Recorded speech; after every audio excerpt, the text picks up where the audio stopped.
Among history's most remarkable figures, two men stand whose creative power and psychological depth reshaped the cultural imagination: Richard Wagner of Germany and Carl Jung of Switzerland. Each forged a legacy that challenged tradition and stirred emotion, one through epic operas and the other through the human soul.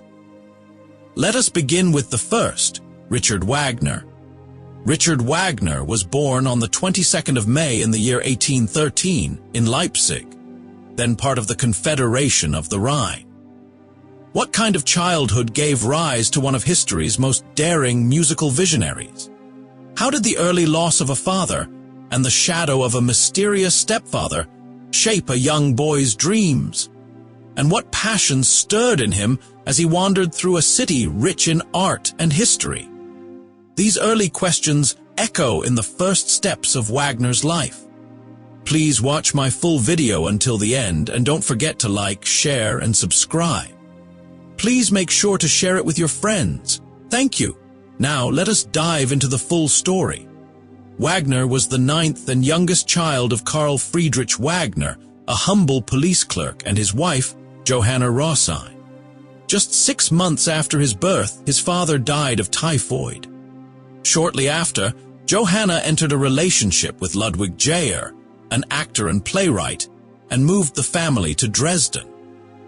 Though there is no surviving marriage record, Wagner believed Jayer was his real father and even took his name, going by Wilhelm Richard Jayer until age 14. Jayer's theatrical life left a strong impression on Wagner. He adored the stage and once played the role of an angel in a school production. These early influences would echo through his operas, which blended music, poetry, and drama into one breathtaking whole. From a very early age, Richard Wagner was surrounded by art, literature, and the power of performance. His presumed stepfather, Ludwig Jayer, was not only an actor and playwright, but a man with a deep passion for the theater, a world that quickly became Richard's second home. Jayer's love for performance lit a spark in young Wagner, one that never dimmed. As a child, Wagner was enrolled in Pastor Wetzel's school in the village of Possendorf near Dresden. There, his Latin teacher gave him simple piano instruction. Yet even at that stage, Wagner didn't care much for structured lessons. Instead, he preferred to play overtures from popular theater pieces by ear. His instinct for dramatic soundscapes was already forming, more from feeling than from formal technique. When Jayer passed away in the year 1821, Wagner was only 8 years old. The loss was significant. Still, Wagner's journey continued when he was sent to the Kreisschule, a prestigious boarding school in Dresden supported by Jayer's brother. There, he joined the famous boys' choir known as the Dresdner Kreischer. Though not yet composing, Wagner absorbed the dramatic and spiritual atmosphere of religious choral music. One of the most striking moments of this period came when Wagner attended a performance of Carl Maria von Weber's opera Der Freischütz, conducted by Weber himself. The Gothic drama and intense emotions left a lasting impression on the young boy. From that point on, Wagner began dreaming not just of music, but of stories told on a grand stage, where every word, note, and gesture came together to stir the soul. By the year 1827, Richard Wagner's family had returned to Leipzig, the city of his birth and a cultural center bursting with intellectual life. It was here that his early exposure to music turned into serious interest, and where he began to grasp the structure, emotion, and majesty of sound. Between 1828 and 1831, Wagner took harmony lessons from Christian Gottlieb Müller. These private studies gave him the first technical tools he needed to shape the music inside him. But it was the live performances at the Leipzig Gewandhaus that truly changed everything. In January of 1828, he heard Beethoven's Seventh Symphony.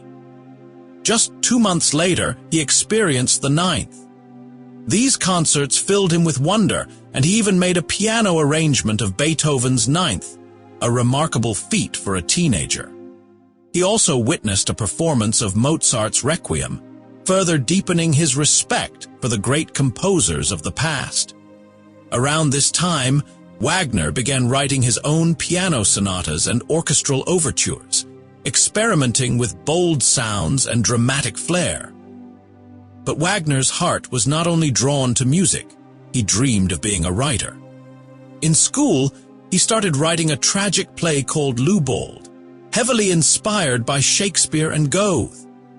Though only a teenager, he already imagined combining this drama with music. That dream would eventually reshape the world of opera. These Leipzig years were a turning point. They set Wagner on a path that no one else dared to walk, one where music and storytelling would no longer be separate, but united into something powerful, personal, and entirely new. In the year 1831, Richard Wagner enrolled at Leipzig University. Though technically a student, he was far more absorbed in the city's cultural life than in lectures. He joined a local student fraternity and immersed himself in musical circles, seeking out every chance to hear, study, and compose music. His most important teacher during this time was Theodor Weinlig, the choir director at St. Thomas Church. Weinlig quickly recognized Wagner's talent and refused to charge him for lessons. Instead, he guided Wagner's natural abilities, helping him refine his technique and structure.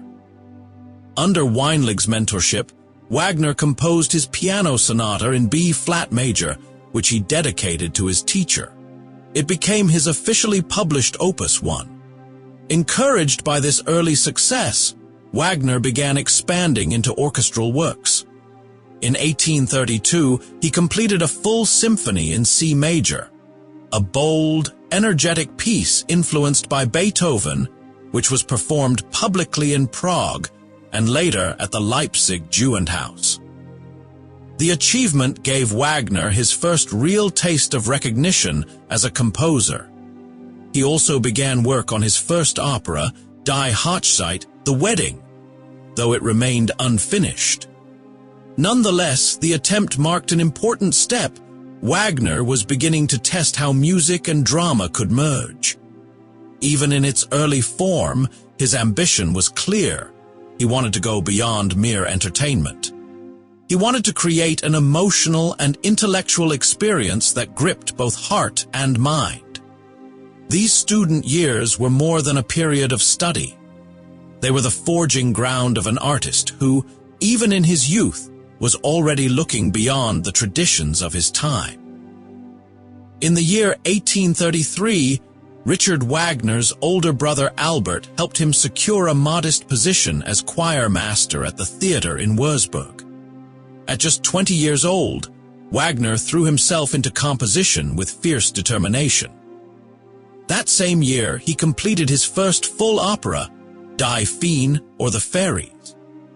Inspired by the romantic style of Carl Maria von Weber, the work never saw the stage during Wagner's lifetime, but it revealed his growing vision for opera as something emotionally rich and dramatically intense. After Würzburg, Wagner returned to Leipzig, only to face limited prospects. By 1834, he had accepted a short-lived post as musical director in the city of Magdeburg. It was here that he composed his second opera, Das Liebesverbot, the Ban on Love, adapted from Shakespeare's Measure for Measure. Wagner hoped to create something vibrant and worldly with a touch of comic boldness. The opera premiered in 1836, but misfortune followed. The performance was chaotic, poorly attended, and ultimately a financial disaster. The opera was cancelled after just one showing. Even worse, the theater company collapsed shortly after, leaving Wagner jobless and in serious debt. It was a crushing blow. During this time, Wagner became romantically involved with one of the lead actresses, Christine Wilhelmine Minna Planer. He followed her to Königsberg, hoping for stability. They married in November of 1836, but the union would soon become as stormy as his career. These years in Magdeburg were a trial by fire. Wagner's dreams were bold, but the world wasn't ready yet. His genius had not been recognized, and his struggle for survival was just beginning. After the collapse of his career in Magdeburg, Richard Wagner and his new wife Minna faced a period of uncertainty and desperation. In the spring of 1837, Wagner secured a post as music director of the theater in Riga, then a part of the Russian Empire. The appointment promised fresh hope, but the challenges soon outweighed the opportunities. Though Wagner resumed contact with Minna, who had briefly left him for another man, their reconciliation in Riga did little to stabilize their troubled marriage. Financial troubles mounted. Wagner's theatrical ambitions required expensive productions, and his personal spending habits often exceeded his modest salary. The debts piled up fast, and by 1839, the couple found themselves under pressure from creditors and legal threats. With no other choice, they fled Riga in secret, embarking on a dangerous and illegal escape across the border. Disguised and hiding from authorities, they took a harrowing sea voyage through a violent storm to reach London. The journey nearly destroyed them, but it planted the seed for one of Wagner's most dramatic operas, Der Fliegende Holländer, The Flying Dutchman. The imagery of a ghostly ship trapped at sea, cursed and restless, mirrored Wagner's own feeling of being hunted and lost. The couple then settled in Paris. Though it was a city of art and grandeur, Wagner found himself a poor, unknown foreigner. He wrote music arrangements for other composers just to afford food. Meanwhile, Minna struggled with his restless spirit, and their relationship remained fragile. These years tested Wagner's endurance. He was broke, misunderstood, and increasingly bitter, but the storm he endured in Riga had awakened something powerful. From the ruins of his escape, the next stage of his genius was beginning to rise.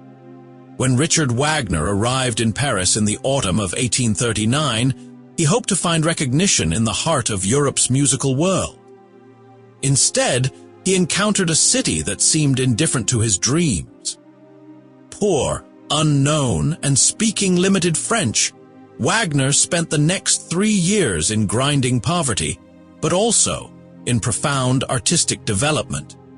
Living in cramped quarters with Minna, he scraped together a living by making musical arrangements for other composers and publishers, particularly for Schlesinger's firm. He also tried his hand at short stories and articles, including A Pilgrimage to Beethoven and An End in Paris, semi-fictional tales that echoed his own struggles and hinted at his developing ideas of music drama, where story and score would merge into a seamless experience. Despite their hardships, this period proved creatively fertile. Wagner completed 2 major operas, Whimsy and Der Fliegende Holländer. While Whimsy was a grand, traditional opera aimed at winning public favor, The Flying Dutchman was something deeper. Inspired by the couple's treacherous sea voyage, it marked a turning point in Wagner's voice. He shifted toward myth, symbolism, and emotion-driven storytelling, laying the foundation for his future work. Wagner's fortunes began to change when composer Giacomo Meyerbeer supported Whimsy and helped secure its performance in Dresden. The approval reignited Wagner's hope. He left Paris in 1842 with a vow to never return as a struggling foreigner again. Paris had not welcomed him, but it had shaped him. Through hunger, isolation, and rejection, Wagner discovered the emotional intensity and mythic imagination that would define his life's work. By the year 1842, Richard Wagner returned to German soil with a renewed sense of purpose. Thanks to Giacomo Meyerbeer's support, Whimsy was accepted by the Dresden Court Theatre, and its premiere in October was a triumphant success. For the first time, Wagner stood before an audience that applauded him not as a dreamer or outsider, but as a composer of serious power. Dresden became his home for the next 6 years. He was appointed Royal Saxon Court Conductor, a prestigious role that gave him control over productions and exposure to influential circles. It was here that he premiered Der Fliegende Holländer in January of 1843, followed by Tannhäuser in 1845. These works signaled a shift in his artistic language, from the grandeur of Whimsy to more emotionally driven, mythic tales. Wagner's music was becoming more introspective, bold, and uniquely his own. But his rising fame was soon tangled with politics. Wagner had become deeply influenced by left-wing nationalist thinkers such as August Rockel and Mikhail Bakunin. He opened his home to revolutionaries, joined radical circles, and even published writings supporting democratic change.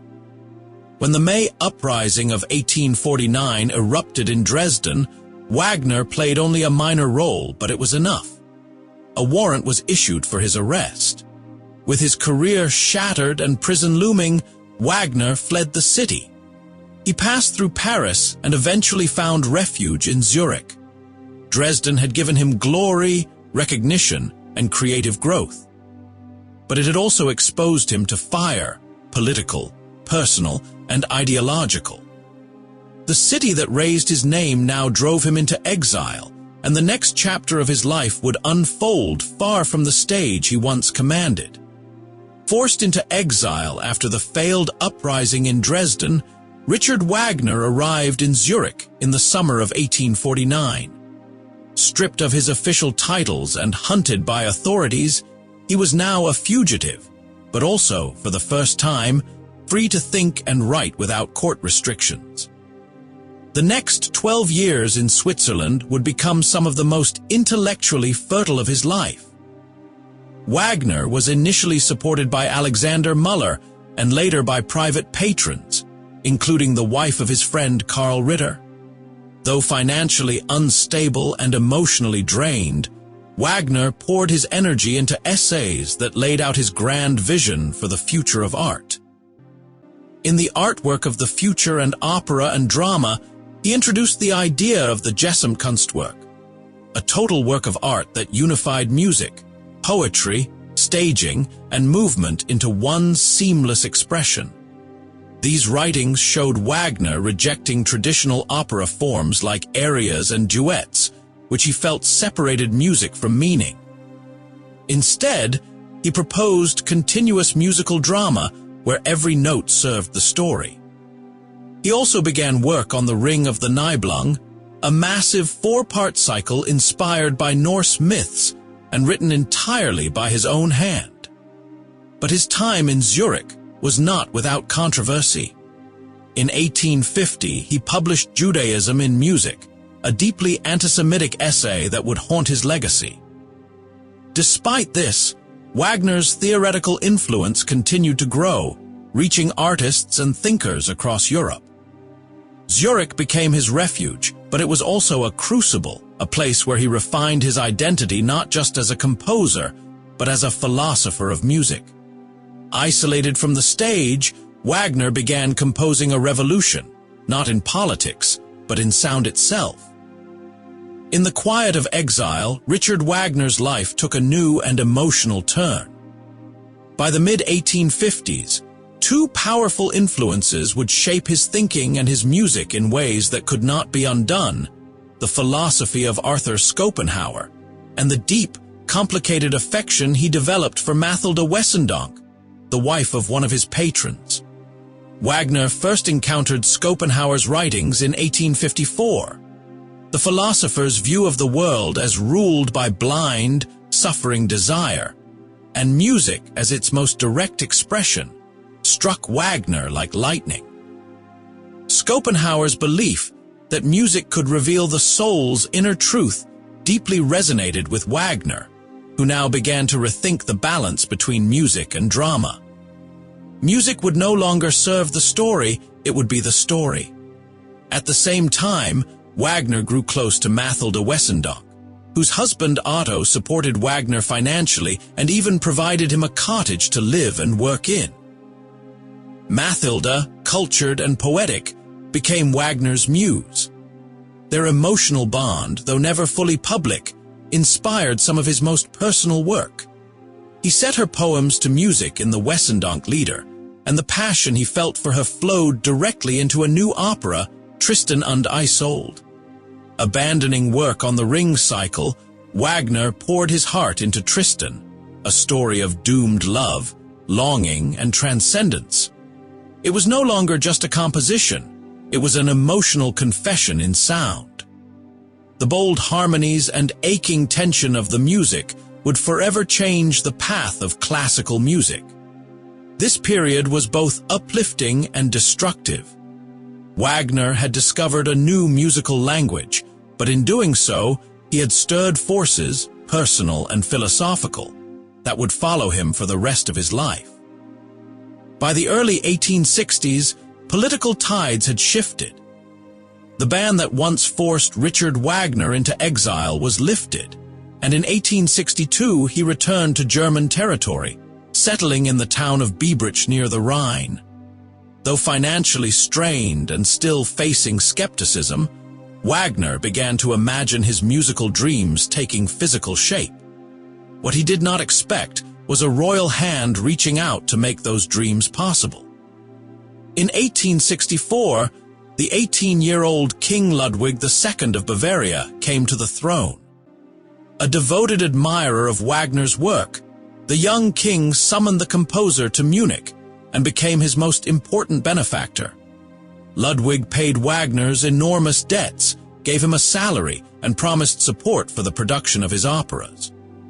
To Wagner, it was more than financial rescue, it was artistic salvation. With Ludwig's backing, Wagner resumed his interrupted plans.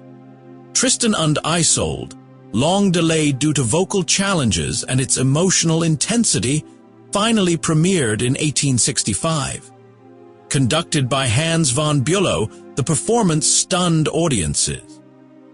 But behind the scenes, Wagner's affair with Bülow's wife, Cosima, daughter of Franz Liszt, was igniting scandal. Despite the court's growing discomfort with Wagner's influence over the king and his personal indiscretions, Ludwig remained loyal. Wagner moved to a quiet villa near Lake Lucerne, where he completed Die Meistersinger von Nürnberg in 1867, a joyful and humanistic work, contrasting with his heavier mythic themes. King Ludwig's patronage allowed Wagner to compose, plan, and dream on a scale few artists ever knew. Germany had welcomed him back not just as a citizen, but as a visionary worth preserving, no matter the cost. As Richard Wagner's confidence and recognition grew, so did his ambition. He no longer wanted to stage his works in existing theaters, which he felt compromised his artistic vision. Instead, he dreamed of building a completely new type of opera house, one that would immerse audiences in sound and story without distraction. This dream took root in the quiet town of Bayreuth. In 1871, Wagner selected Bayreuth as the location for his grand project. The town council offered land on a quiet hill, and construction of the Festspielhaus, or Festival Theater, began. Wagner's design included radical innovations, a darkened auditorium, no box seats, and an unseen orchestra pit beneath the stage. These ideas, unheard of at the time, were meant to shift all focus to the drama unfolding on stage. Raising funds for the theater proved a challenge. King Ludwig offered some support, but much of the effort fell to Wagner himself. He launched concerts across Europe, formed Wagner societies, and leaned on his loyal followers to keep the dream alive.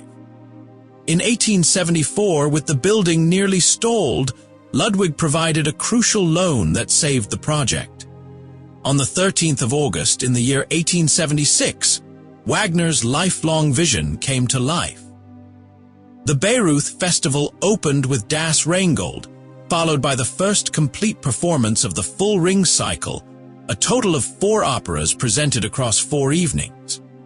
Royalty, composers, and critics from around the world gathered in awe. Though the festival ended with financial strain and mixed reviews, Wagner had carved a permanent space in history. Bayreuth was more than a building, it was the physical form of his revolutionary spirit, a temple to music, myth, and meaning. In his final years, Richard Wagner turned inward, not just as a composer, but as a thinker grappling with questions of faith, redemption, and human suffering. Out of this period came Parsifal, his last and most spiritually complex opera. Though rooted in the Christian legend of the Holy Grail, Parsifal blended religious imagery with philosophy, especially the influence of Arthur Schopenhauer and Eastern ideas of renunciation and compassion. Wagner began work on Parsifal in the mid-1870s, but his declining health and financial difficulties slowed progress. He was deeply concerned that other theaters might perform the work against his wishes, so he designed it specifically for Bayreuth. This would be the only opera ever premiered in the festival theater that he had built with his own vision in mind. In May of 1882, Parsifal premiered at Bayreuth as part of a second grand festival. Its haunting score, symbolic characters, and themes of purity and suffering left a powerful impression on audiences. Wagner, now aged and often in pain, viewed the work as his farewell to the world of composition. He called it his last card. The opera's religious overtones stirred debate. Was it truly Christian? Or had Wagner reshaped theology to match his own ideals? Either way, Parsifal offered a message of healing and compassion, a stark contrast to the fiery passions and revenge that fueled much of his earlier work. Though his body was failing, Wagner's creative soul remained restless. Parsifal was not just a final chapter, it was a reflection of everything he had searched for: transcendence, unity, and meaning through music. Even in his final years, Richard Wagner remained a figure who inspired both admiration and outrage. While his music reached soaring heights, his personal views, especially his anti-Semitism and political writings, cast a long, dark shadow. Few artists in history have been so fiercely loved and bitterly condemned at the same time. In his later essays, Wagner moved toward more conservative and nationalistic themes. Works like Religion and Art and Heroism and Christianity revealed a man trying to reconcile his music with a deepening belief in German cultural superiority. He republished his earlier essay Judaism in Music, this time under his own name, expanding its hateful rhetoric. Protests followed at performances of his operas, and debates about his views intensified. Yet, despite the controversy, Wagner's cultural impact could not be denied. Composers like Gustav Mahler, Richard Strauss, and Claude Debussy were influenced by his harmonies, themes, and theatrical innovations. His ideas reshaped opera, poetry, and even stage design. The very structure of the orchestra pit, the role of leitmotifs, and the integration of music with mythic storytelling all bore his imprint.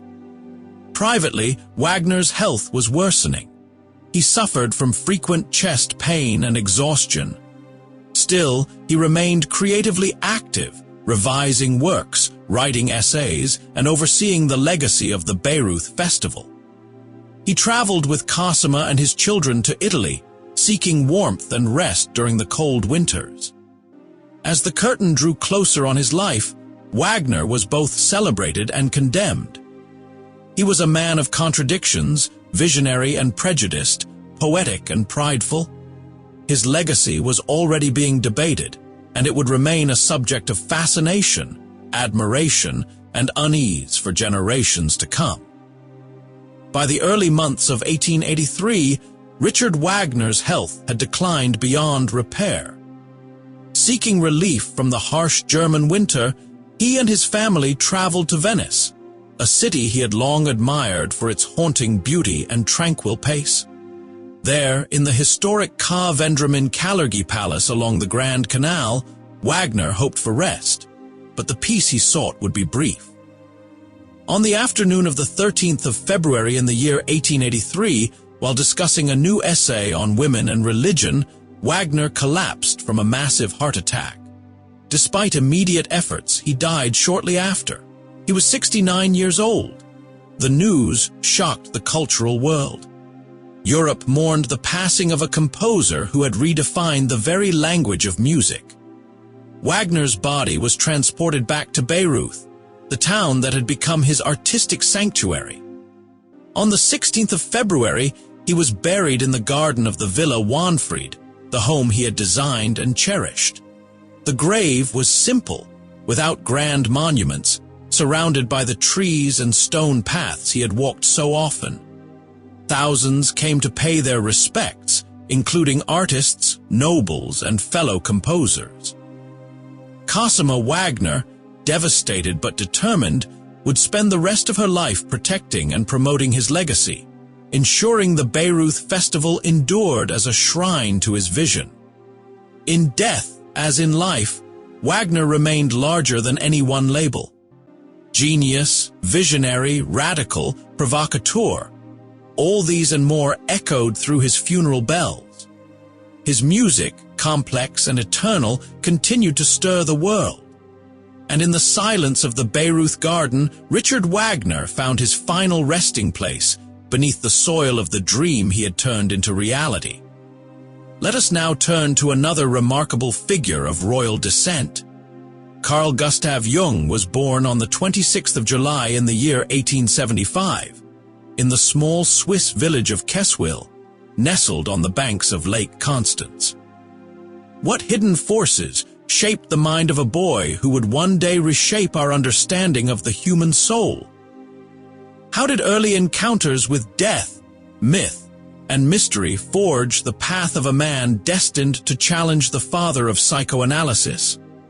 And what ancient voices whispered through Carl Jung's dreams long before he understood their meaning? Carl Jung entered a world of contrasts.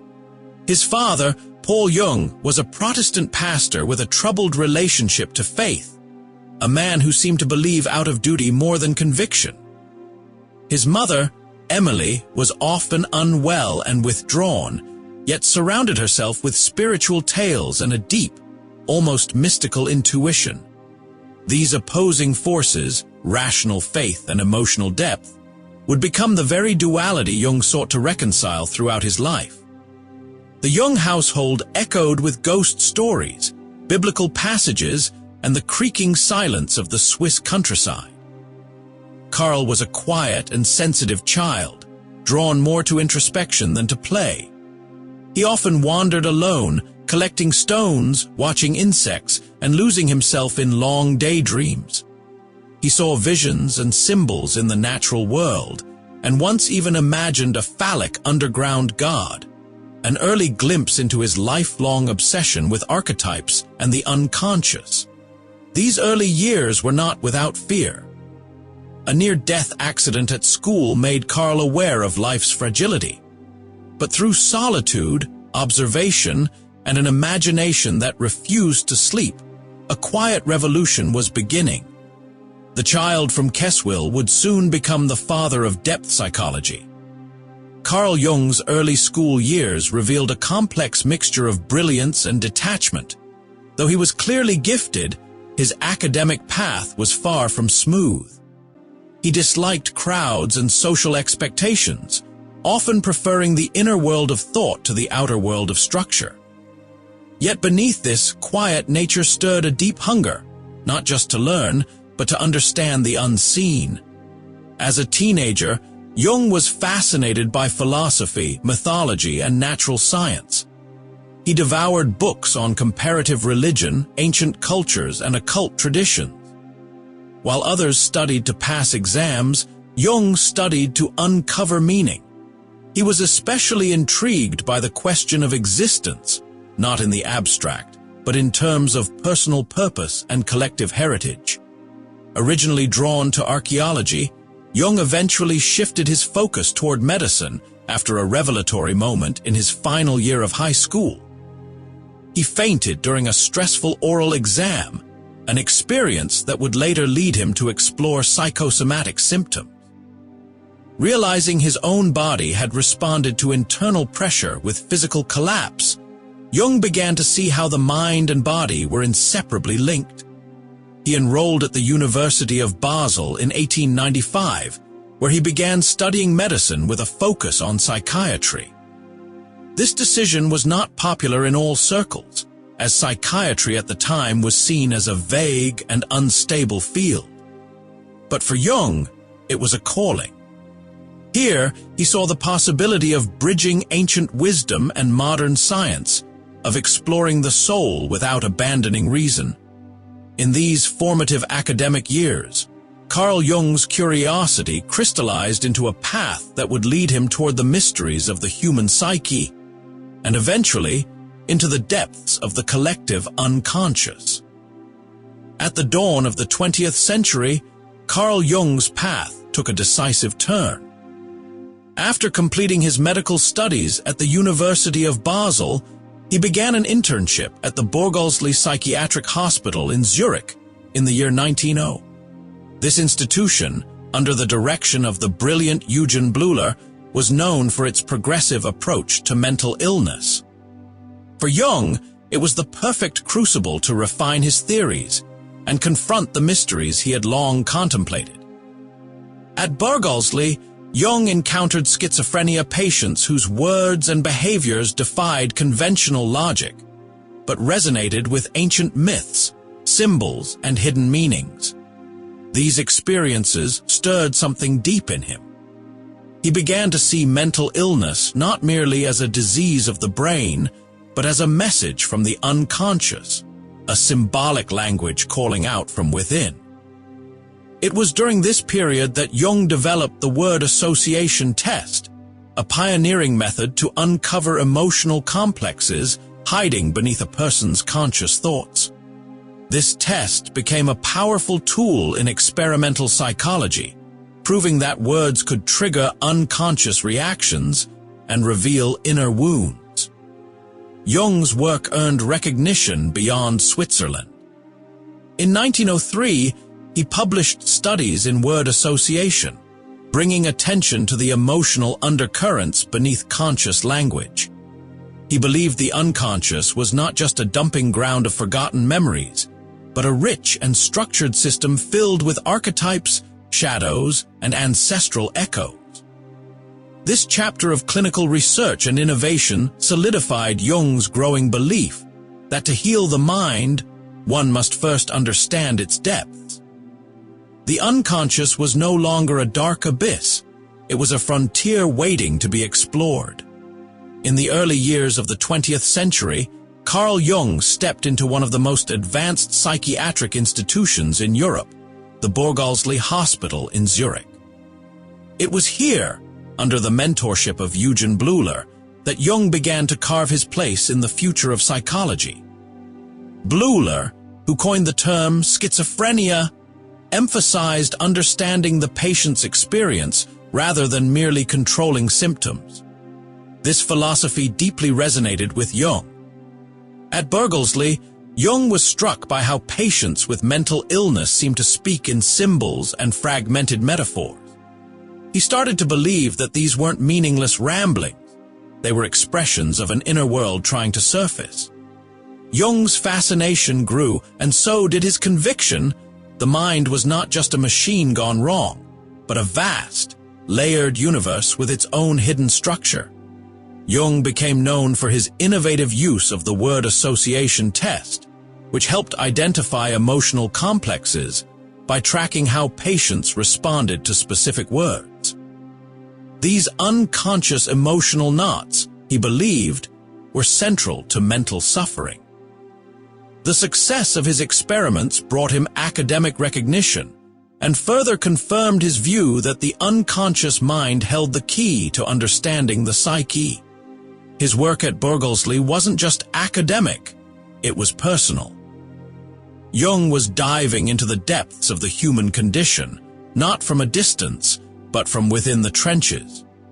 It was here that the seeds of what would later be known as depth psychology first began to take root in his evolving thought.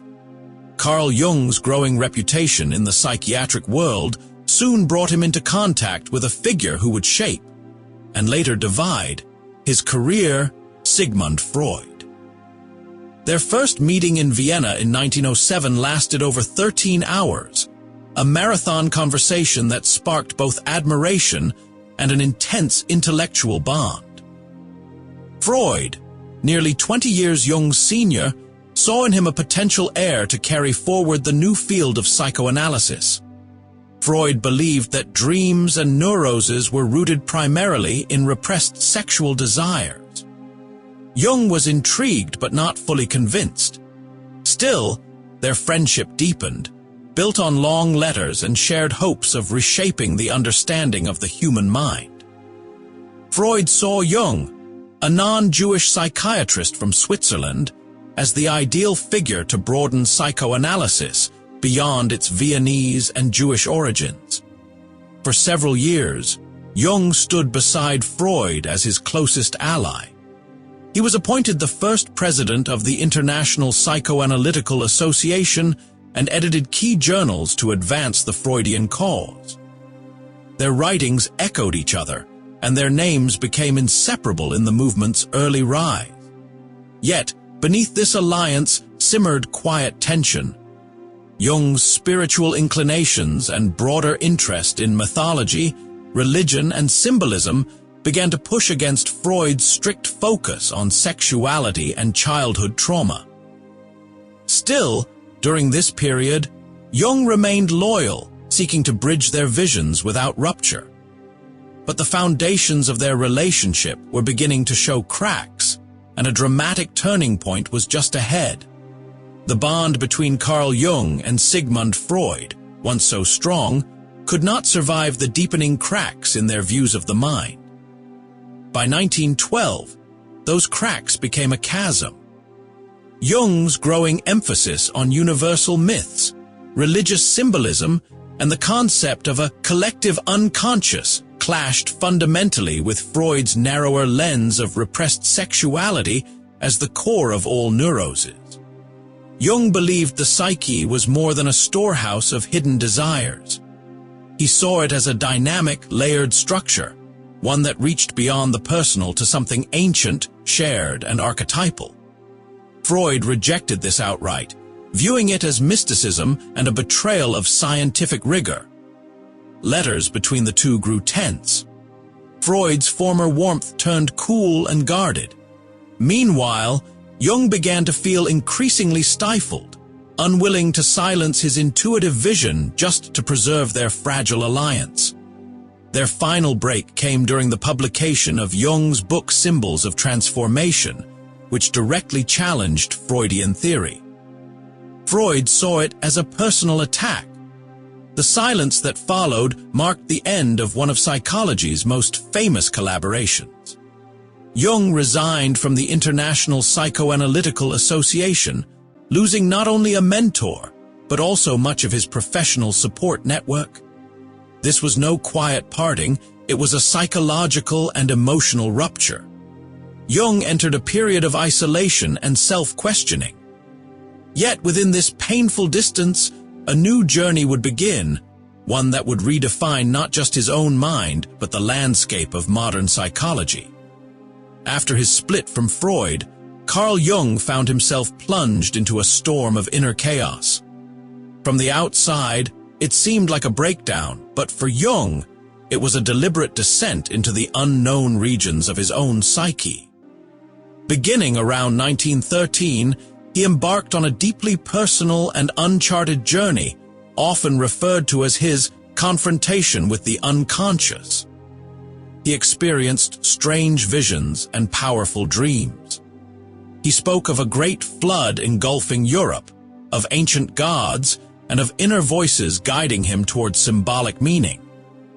Rather than dismissing these episodes as illness, Jung embraced them as revelations. He meticulously recorded his experiences, treating them as a kind of inner experiment, a method of exploring the psyche from within. Jung believed he was living out a process of mythic death and rebirth. He likened his inner experience to shamanic traditions and the hero's journey, a descent into darkness to bring back wisdom. During this time, he reduced his professional workload, often spending long hours in solitude, crafting, carving, and drawing images that emerged from his visions. This period was agonizing and confusing, yet also creatively rich. It became the wellspring of ideas that would later define his theories of archetypes, the shadow, and the self. In this psychic darkness, Jung discovered a deeper light, one that would illuminate not only his future work, but the spiritual foundations of depth psychology itself.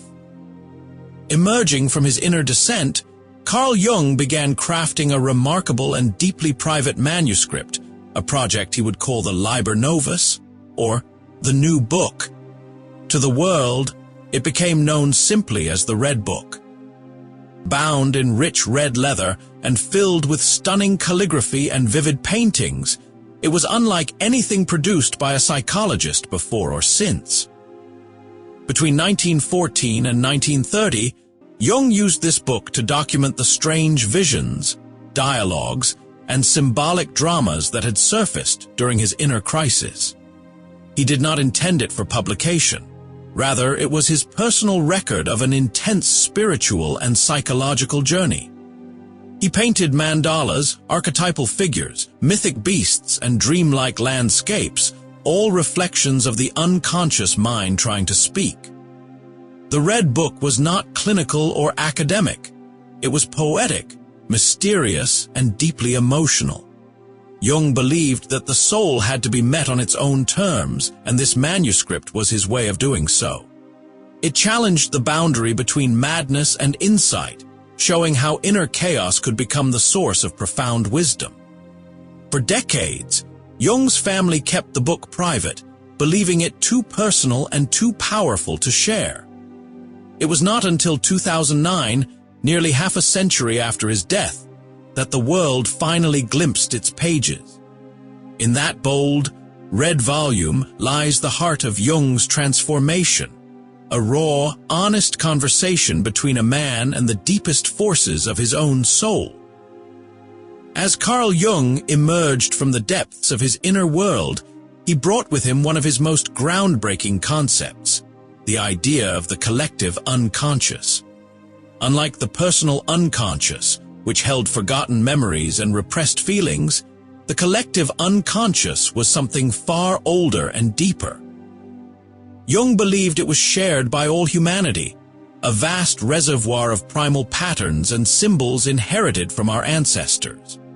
At the heart of this theory were archetypes, recurring figures and themes found across myths, dreams, religions, and cultures. The wise old man, the mother, the trickster, the hero, the shadow. These were not invented by individuals, Jung said, but born from a universal psychic blueprint. These symbols guided people through life stages, shaping inner growth and spiritual meaning. Jung's ideas set him apart from Freud and many of his contemporaries. He studied ancient texts, tribal myths, Eastern philosophies, and alchemical diagrams to support his belief that the psyche was not just personal, but cosmic.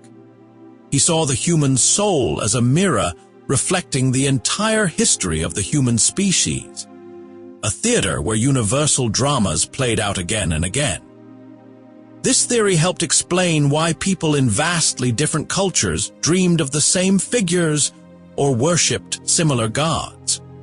It also gave meaning to the chaos of the unconscious, suggesting that even nightmares and madness could carry timeless wisdom. For Jung, the collective unconscious was both a mystery and a map, a way to understand the deepest roots of who we are. At the heart of Carl Jung's vision of psychology was a process he called individuation, the lifelong journey of becoming whole. Unlike the modern idea of self-improvement, individuation was not about fixing flaws or chasing success. It was about integrating every part of oneself, the conscious and unconscious, the light and shadow, the masculine and feminine, into a deeper sense of unity.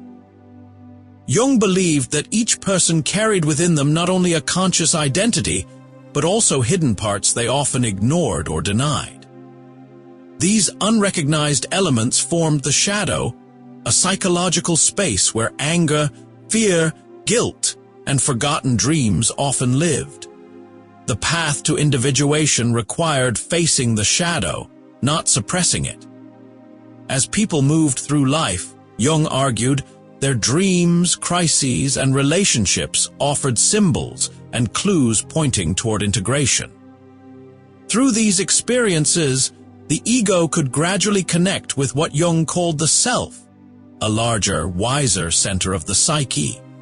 This self was not a perfect version of the individual, but the totality of who they truly were. Individuation was not easy. It demanded honesty, inner work, and often solitude. But Jung believed it was essential for personal meaning and spiritual maturity.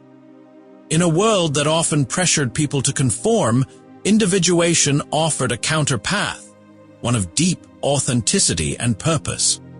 To walk this path, Jung taught, was to answer the soul's quiet call toward wholeness. Carl Jung's journey into the depths of the mind did not end with Western science. In the later stages of his life, he turned increasingly toward the spiritual traditions of the East, including Hinduism, Buddhism, and Taoism, searching for wisdom that could speak to the soul. Jung found in these traditions powerful images and teachings that echoed the unconscious patterns he had discovered through psychology. He became especially fascinated by Eastern mandalas, circular symbols representing wholeness and unity.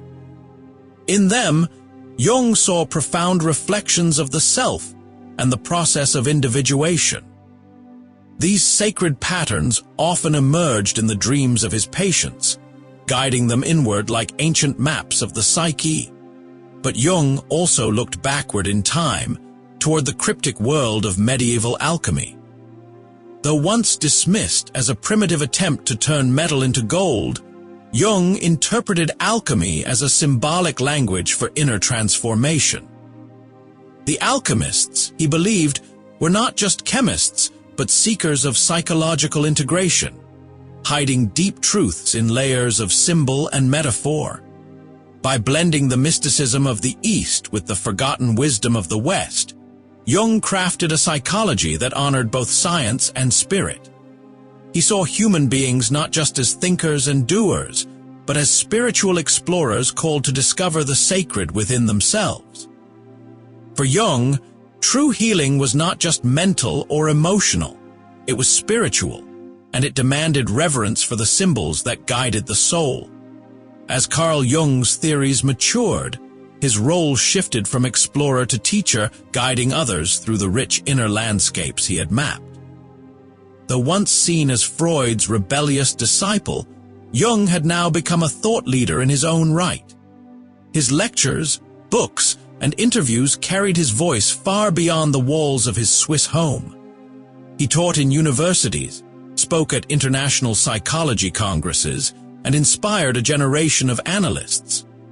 His writing style, often dense but deeply symbolic, invited readers to look within rather than accept surface explanations. Works such as Psychological Types, Modern Man in Search of a Soul, and Man and His Symbols reached audiences across Europe and North America. Jung was also a mentor. He trained many future psychologists, including Marie-Louise von Franz, who would later become a key interpreter of his ideas. He emphasized the importance of personal experience over rigid theory, encouraging his students to listen carefully to dreams, symbols, and emotions. As his fame spread, so did curiosity about his methods. Artists, writers, clergy, and even political thinkers came to Jung seeking insight. His home in Kusnacht became a quiet center of global psychological dialogue. By mid-century, His ideas had taken root not only in therapy rooms but also in literature, religion, and even cinema. Jung never sought celebrity, but his influence continued to grow. He had lit a torch in the world of psychology, and many found in his teachings a rare blend of science, myth, and soul. Though Carl Jung shaped a path of deep insight and spiritual reflection, his life was not without controversy, especially during the turbulent years of the 1930s and 1940s. As Europe slipped into the shadows of dictatorship and war, Jung found himself accused, misunderstood, and often caught in complex political storms. During the early years of Nazi Germany, Jung became the president of the International General Medical Society for Psychotherapy, a group that included German branches influenced by National Socialist policies. Though he tried to maintain the group's independence and steer it away from extremism, his position led to allegations of collaboration, or, at the very least, complacency. Some of his writings from the time included statements about differences in national psychology, ideas that critics later saw as problematic or too close to racial theories. Jung, for his part, insisted he opposed totalitarian ideologies and that his intention was to preserve meaningful psychological discourse in a time of censorship and fear. The controversy lingered long after the war. Some defenders pointed to his efforts to protect Jewish colleagues and his eventual break from any associations with Nazi-linked groups. Others remained uneasy with the moral ambiguity of his choices during that dark era. War leaves few untouched, and for Jung, it left a clouded chapter in an otherwise luminous legacy. Yet he continued to reflect on evil, projection, and the shadow, believing that only by facing darkness could the soul become whole. In his later years, Carl Jung turned inward once more, not to explore theory, but to reflect on meaning, mystery, and mortality. Surrounded by books, ancient symbols, and the quiet waters of Lake Zurich, he spent his final decades writing, dreaming, and contemplating the soul's journey beyond the conscious world. Jung's thoughts drifted increasingly toward the spiritual realm. He spoke of the psyche as a vast, unknowable reality, far deeper than what science could measure. Dreams, he believed, were messages from this inner world, hinting at truths our waking minds could not fully grasp. He saw aging not as decline, but as preparation for transformation, a sacred passage into wholeness. In Balingen, a stone tower he built with his own hands, Jung found solitude. There, he carved Latin phrases into the walls, lit candles, and welcomed silence. It was a space of retreat and renewal, a place where he felt connected to his ancestors and to the eternal rhythms of nature. Though he continued to write and meet with students, his focus shifted. He no longer sought to explain the unconscious, but to honor it. He spoke of God, of mystery, of the need to live with questions rather than answers. Carl Jung's final reflections were neither boastful nor bitter. They were humble, searching, and full of awe. He had spent a lifetime charting the mind, and now, as the shadows lengthened, he quietly prepared to let go and return to the source from which all meaning flows. Carl Gustav Jung passed away on the 6th of June in the year 1961 at his home in Küsnacht, Switzerland. He was 85 years old. His final days were quiet, marked by dreams and reflection. Those close to him remembered a man who had ventured deep into the human soul and returned with wisdom. His death ended an extraordinary life, but not his influence. Jung's writings continued to shape psychology, religion, literature, and art. Terms like archetype, shadow, and collective unconscious entered global dialogue. His ideas questioned rigid rationalism and opened doors to the symbolic and deeply personal. In the years that followed, Jungian psychology grew into a movement. Analysts trained in his method brought his work to new cultures. Filmmakers used his themes, Writers borrowed his symbols. Even modern therapists, blending science and story, often echoed Jung's insights. Beyond institutions, Jung left a deeper legacy, the courage to look within. He showed that healing the psyche meant more than relieving pain. It meant embracing myth, meaning, and mystery. Carl Jung's body rests in Kusnacht, but his spirit lives on in every dream explored, every symbol examined, and every soul reaching for wholeness. In the silence of the inner world, his voice remains, reminding us that the journey to the self is the journey to life. What do you think about Richard Wagner? Was Wagner a revolutionary genius, a master of opera whose music reshaped the soul of German art and carved new paths in sound, myth, and imagination? Or a divisive figure, burdened by arrogance, controversy, and shadows that cloud the brilliance of his legacy?